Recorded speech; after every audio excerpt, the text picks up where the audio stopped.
Bismillahirrahmanirrahim. Assalamualaikum warahmatullahi wabarakatuh. Apa kabar? Semoga selalu dalam keadaan sehat walafiat dan senantiasa dilindungi oleh Allah Subhanahu wa Ta'ala. Pada pertemuan kali ini, Ibu Fiska akan membahas tentang fungsi dan peran Pancasila dalam kehidupan bangsa dan negara. Pancasila sebagai dasar negara Republik Indonesia digali dari unsur-unsur yang berupa nilai-nilai yang terdapat pada bangsa Indonesia sendiri. Nilai-nilai itu telah lama menjadi pegangan hidup nenek moyang bangsa Indonesia. Bahkan mereka menjunjungnya sebagai nilai-nilai luhur yang patut diyakini sebagai pandangan hidup. Lantas, apa maksud dari pandangan hidup Pancasila tersebut? Kemudian, apa manfaat dari menghayati dan mengamalkan nilai-nilai Pancasila? Untuk memahaminya, ayo kita pelajari bersama pada bab ini. Sebelum memulai pembahasan lebih lanjut, tujuan pembelajaran kita kali ini adalah mensyukuri fungsi dan peran Pancasila dalam kehidupan bangsa dan negara. Memahami nilai-nilai Pancasila sebagai pandangan hidup dalam kehidupan bermasyarakat dan berbangsa. Melaksanakan nilai-nilai Pancasila dalam kehidupan bermasyarakat dan berbangsa, serta menyaji hasil analisis nilai-nilai Pancasila sebagai pandangan hidup bangsa. Konten yang akan kita bahas pada video ini adalah pengertian Pancasila, kedudukan dan fungsi Pancasila, dan peran Pancasila. Kata Pancasila berasal dari bahasa Sanskerta.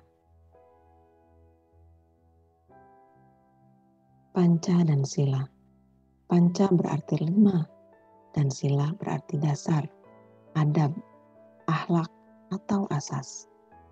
Itulah pengertian Pancasila secara etimologis. Secara historis, pengertian Pancasila sudah ada sejak zaman Kerajaan Majapahit dan Kerajaan Sriwijaya. Sementara secara terminologi, Pancasila dapat diartikan sebagai 5 prinsip dasar negara. Pancasila merupakan rumusan asas yang dipergunakan sebagai pedoman dalam kehidupan berbangsa dan bernegara bagi seluruh rakyat Indonesia. Pancasila menurut ahli Insinyur Soekarno mengemukakan bahwa Pancasila merupakan isi jiwa bangsa Indonesia yang secara turun-temurun berabad-abad terpendam oleh kebudayaan Barat. Dengan demikian, Pancasila bukan hanya sebagai falsafah negara, namun lebih luas lagi, yaitu falsafah bagi bangsa Indonesia. Definisi Pancasila menurut Ruslan Abdul Ghani diartikan sebagai sebuah filsafat negara yang tercipta untuk menjadi ideologi kolektif demi kesejahteraan rakyat dan bangsa Indonesia. Menurut Muhammad Yamin, Pancasila berasal dari kata panca yang berarti 5 dan sila yang berarti sendi, atas, dasar atau peraturan tingkah laku yang penting dan baik. Menurut Notonegoro, Pancasila adalah dasar falsafah dan ideologi negara yang diharapkan menjadi pandangan hidup bangsa Indonesia sebagai dasar pemersatu, lambang persatuan dan kesatuan, serta sebagai pertahanan bangsa dan negara Indonesia. Sementara menurut Profesor Dr. Nurholis Majid, Pancasila sebagai modal untuk mewujudkan demokrasi Indonesia. Pancasila memberi dasar dan prasyarat asasi bagi demokrasi dan tatanan politik Indonesia. Pancasila menyumbang beberapa hal penting. Mari kita bahas. Pancasila dalam kitab Negara Kertagama dan Sutasoma adalah pedoman tingkah laku. Kitab Negara Kertagama karangan Empu Prapanca pada masa Kerajaan Majapahit memuat tulisan Yatnang Kekuani Pancasila Kertata Sangkara Biseka Kakara Krama, yang artinya Raja menjalankan dengan hikmat kelima pantangan. Demikian juga dalam berbagai upacara ibadah dan dalam berbagai penobatan. Pada kitab Sutasoma karangan Empu Tantular, Pancasila mengandung dua arti. Pancasila dengan huruf I yang dibaca pendek berarti berbatu sendi lima. Pancasila dengan huruf I dibaca panjang berarti 5 tingkah laku utama atau pelaksanaan kesusilaan yang 5.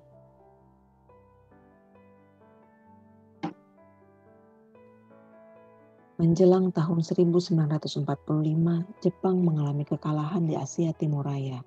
Jepang banyak menggunakan cara untuk menarik simpati khususnya kepada bangsa Indonesia dengan membuat suatu janji bahwa Jepang akan memberikan kemerdekaan bagi bangsa Indonesia yang diucapkan oleh Perdana Menteri Kuniaki Koiso pada tanggal 7 September 1944. Janji yang ditawarkan Jepang adalah akan membentuk Badan Penyelidik Usaha-Usaha Persiapan Kemerdekaan Indonesia atau Dokuritsu Junbi Chosakai. Hal ini direalisasikan oleh Koiso pada 29 April 1945 dengan jumlah anggota sebanyak 62 orang. BPUPKI diketuai oleh Rajiman Widyodiningrat. Anggota BPUPKI terdiri dari 2 orang wakil ketua, yaitu Ichibangase Yoshio dan RP Suroso, dan 7 orang anggota perwakilan dari Jepang. Secara garis besar, BPUPKI adalah bertugas untuk menyelidik dan menyusun rencana mengenai persiapan kemerdekaan Indonesia. Maklumat yang sama memaparkan tugas BPUPKI, yaitu mempelajari semua hal penting terkait politik, ekonomi, tata usaha pemerintahan, kehakiman, pembelaan negara, lalu lintas, dan bidang-bidang lain yang dibutuhkan dalam usaha pembentukan negara Indonesia. BPUPKI mengadakan sidang sebanyak 2 kali, sidang resmi, dan 1 kali sidang tidak resmi. Sidang resmi pertama dilaksanakan tanggal 29 Mei sampai dengan 1 Juni yang membahas tentang dasar negara. Pada sidang tidak resmi, BPUPKI membahas perancangan Undang-Undang Dasar 1945 yang dipimpin oleh Soekarno dan dihadiri oleh 38 orang. Sidang 1 BPUPKI tanggal 29 Mei sampai 1 Juni 1945. Dalam sidang pertama, hari pertama 29 Mei 1945, Indonesia membutuhkan dasar negara. Para tokoh pendiri negara mulai mengusulkan rumusan dasar negara yang isinya berbeda-beda namun tetap memiliki persamaan, yaitu didasari oleh gagasan besar bangsa Indonesia dan kepribadian bangsa Indonesia.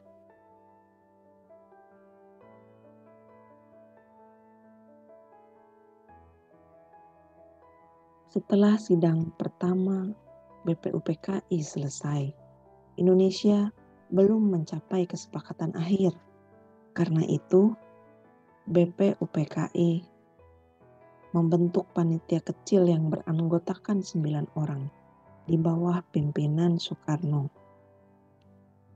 Dengan anggota terdiri atas Muhammad Yamin, Ahmad Subarjo, A.A. Maramis, Abdul Kahar Muzakir, Wahid Hasim, Agus Salim, dan Abikusno Cokrosuyoso. Panitia yang diberi nama Panitia 9 ini dibentuk dengan tujuan merumuskan rumusan-rumusan yang telah dibicarakan agar menjadi kesepakatan yang lebih jelas.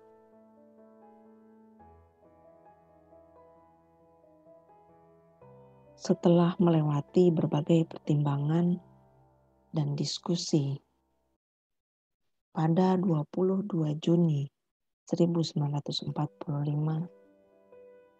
Indonesia berhasil merumuskan dasar negara untuk Indonesia Merdeka yang diberi nama Piagam Jakarta oleh Muhammad Yamin dengan bunyi: 1.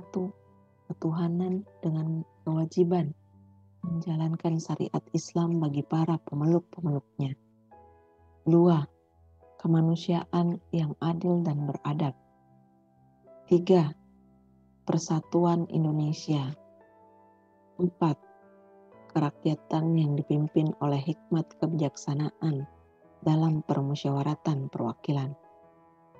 5. Keadilan sosial bagi seluruh rakyat Indonesia.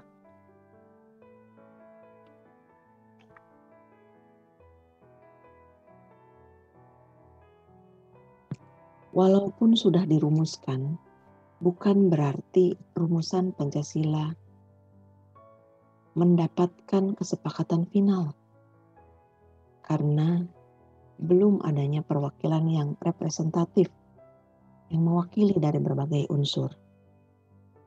Pembahasan Pancasila masih berlanjut dalam sidang 2 BPUPKI yang berlangsung pada tanggal 10 sampai 17 Juli 1945. Pada sidang ini, J. Latuharhari menyampaikan keberatan terhadap sila 1 Piagam Jakarta.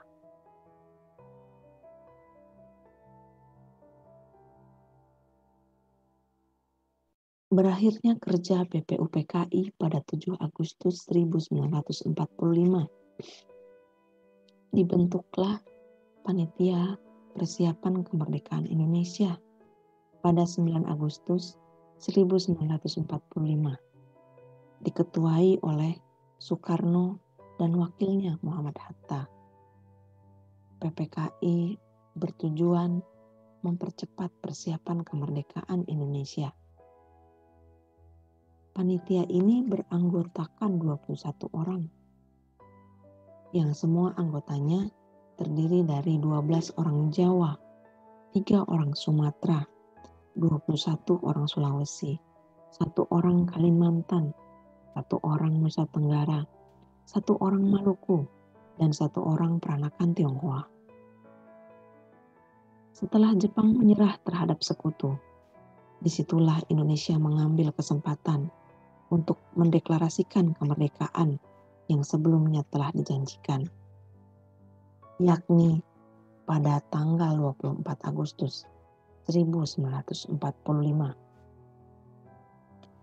Dengan merdekanya Indonesia pada tanggal 17 Agustus 1945, PPKI berhasil merumuskan dan mengesahkan dasar negara Indonesia yang tercantum dalam Undang-Undang Dasar 1945 pada 18 Agustus 1945.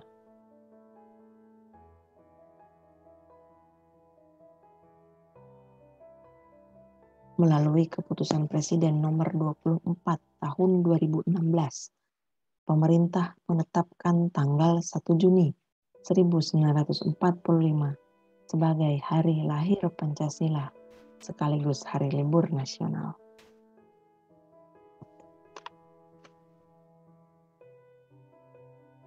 Kedudukan dan fungsi Pancasila. Kedudukan dan fungsi Pancasila bagi bangsa Indonesia adalah sebagai pandangan hidup dan dasar negara Indonesia. Sebenarnya, Pancasila sebagai objek pembahasan ilmiah memiliki ruang lingkup yang sangat luas. Setiap kedudukan dan fungsi Pancasila pada hakikatnya memiliki makna serta dimensi yang berbeda-beda.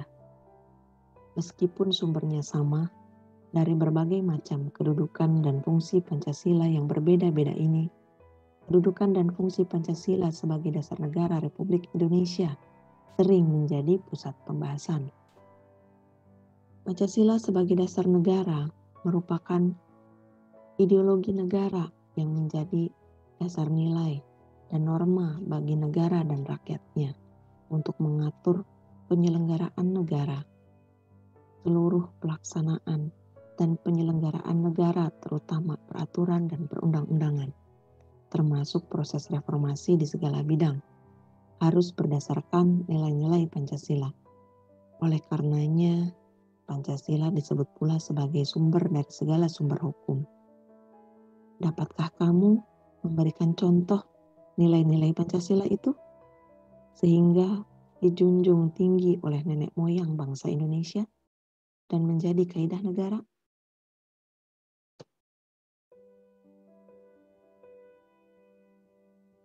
Pancasila merupakan sumber kaidah negara yang secara konstitusional mengatur negara Republik Indonesia beserta seluruh unsur-unsur negaranya.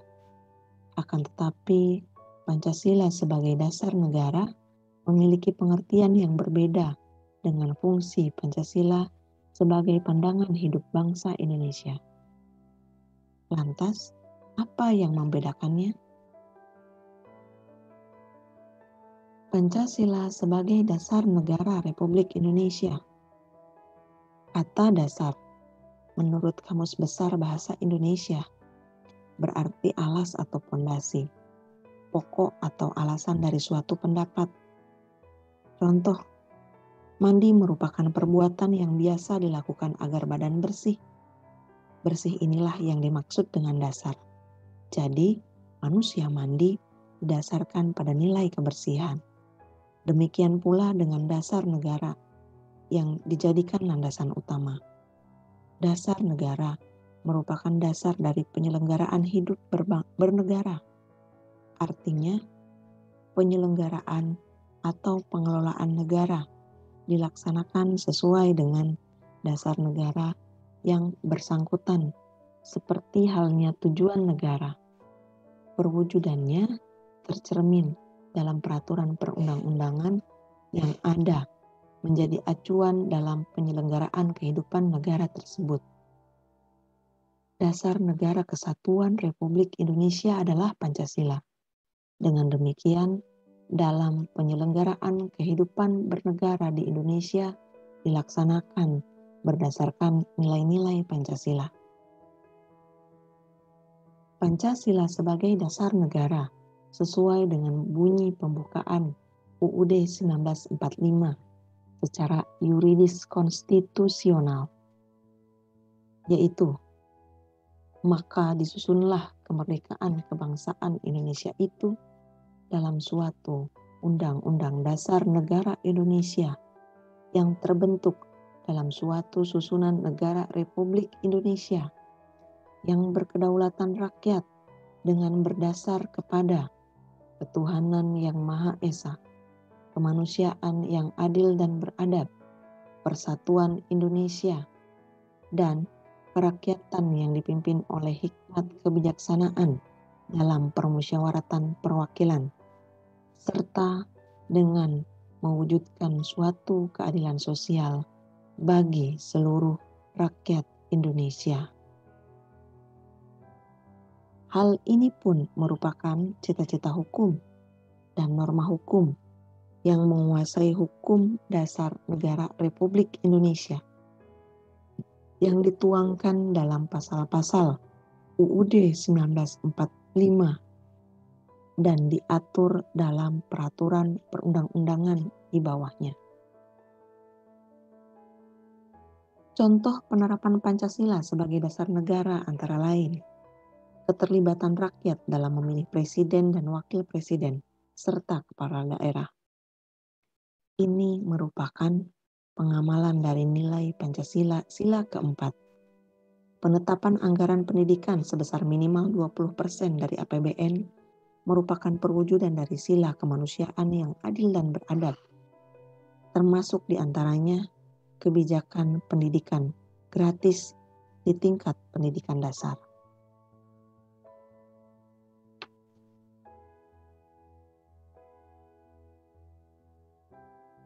Pancasila sebagai pandangan hidup bangsa.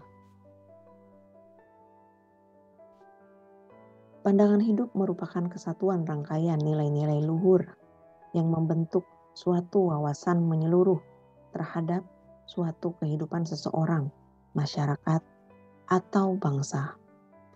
Nilai-nilai luhur itu sendiri merupakan suatu tolak ukur kebaikan yang berkenaan dengan hal-hal yang bersifat mendasar dan abadi dalam hidup manusia, seperti keinginan untuk mencapai cita-cita atau kehidupan yang lebih baik. Begitu pula dengan pandangan hidup bangsa Indonesia.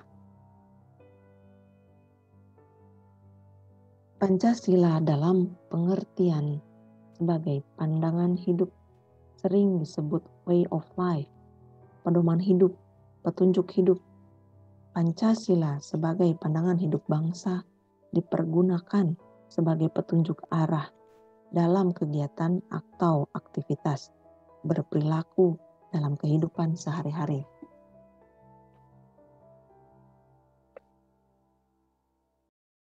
Pandangan hidup suatu bangsa adalah kristalisasi dan institusionalisasi dari nilai-nilai yang dimiliki dan diyakini kebenarannya oleh masyarakat bangsa tersebut dan menimbulkan tekad untuk mewujudkannya.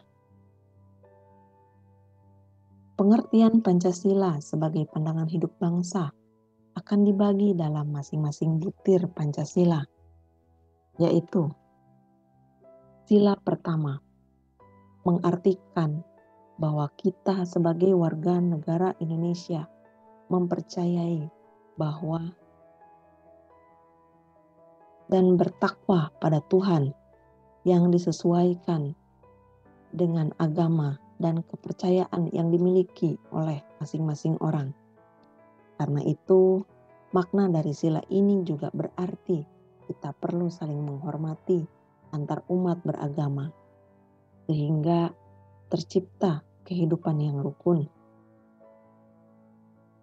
Sila kedua ini, kita sebagai warga negara diminta untuk memahami bahwa setiap manusia memiliki derajat yang sama, sehingga kita harus saling menyayangi satu sama lain. Kita juga harus saling menjaga dan membantu sesama, membela kebenaran dan keadilan, dan bekerja sama untuk kedamaian negara kita. Sila ketiga berarti kita harus menempatkan kesatuan, persatuan, dan kepentingan negara dari kepentingan masing-masing. Kita harus mempunyai kepribadian yang rela berkorban demi negara Indonesia, mencintai bangsa Indonesia dan tanah air, serta bangga pada negara. Sila keempat mengajak kita untuk tidak memaksakan kehendak pada orang lain dan mengutamakan kepentingan negara. Terkadang kita akan menemukan perbedaan pendapat dan cara pandang, namun kita harus menyelesaikannya dengan cara bermusyawarah atau berdiskusi. Makna dari sila kelima berarti mengembangkan perbuatan luhur dengan cara kekeluargaan dan gotong royong, selalu bersikap adil. Selain itu, kita harus seimbang antara hak dan kewajiban dengan juga menghormati hak-hak orang lain.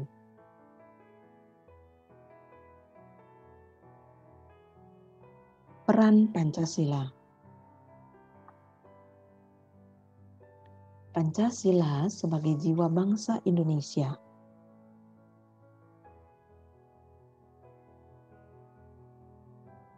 memberikan gerak atau dinamika, serta membimbing ke arah tujuan guna mewujudkan masyarakat Pancasila.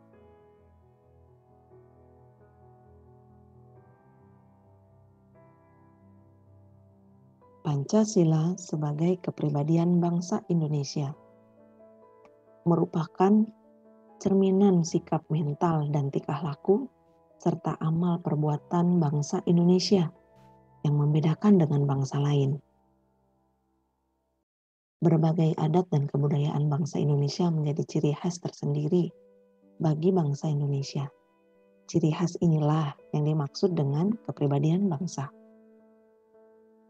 Pancasila sebagai sumber dari segala sumber hukum. Pancasila digali dari unsur-unsur yang berupa nilai-nilai yang terdapat pada bangsa Indonesia sendiri. Nilai-nilai ini telah menjadi pegangan hidup nenek moyang bangsa Indonesia. Bahkan mereka menjunjungnya sebagai nilai-nilai luhur yang patut diyakini, membentuk pola hidup, sikap dan perilaku masyarakat Indonesia.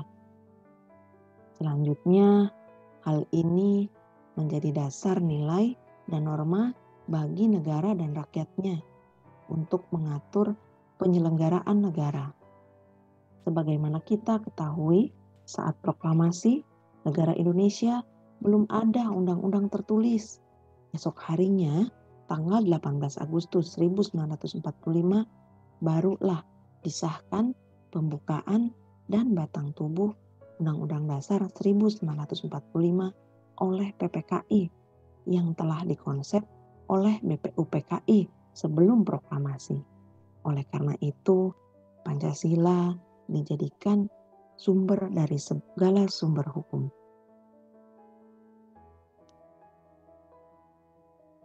Pancasila sebagai perjanjian luhur merupakan kesepakatan dan perjanjian luhur bangsa Indonesia atas dasar komitmen para pendiri negara yang terwakili oleh berbagai golongan, etnis, dan wilayah Indonesia dalam suatu sidang PPKI. Perjanjian luhur tersebut disahkan. Penderitaan yang dialami bersama selama penjajahan, keinginan dan kesepakatan bersama untuk mencapai Indonesia merdeka, serta semangat kebangsaan pada saat itu tidak dialami oleh generasi sekarang. Pancasila merupakan hasil musyawarah secara mufakat, tidak mementingkan partai politik, melainkan untuk kepentingan dan cita-cita bangsa. Pancasila sebagai cita-cita dan tujuan bangsa Indonesia. Sikap dan perilaku masyarakat Indonesia, para tokoh bangsa dan elit politik serta pejabat pemerintah harus sesuai dengan nilai-nilai Pancasila. Pancasila sebagai filsafat hidup yang mempersatukan bangsa Indonesia. Dengan diyakininya peran Pancasila ini, seharusnya tidak ada lagi tawuran antar warga, antar desa, antar suku, antar pelajar. Pancasila harus diyakini paling benar, paling adil, dan paling bijaksana dalam mempersatukan bangsa Indonesia.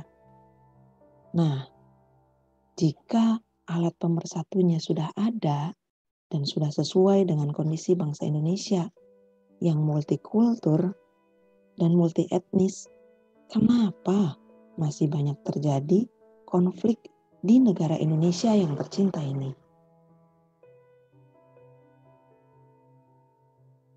Demikian penjelasan dari Ibu Fiska pada bab ini.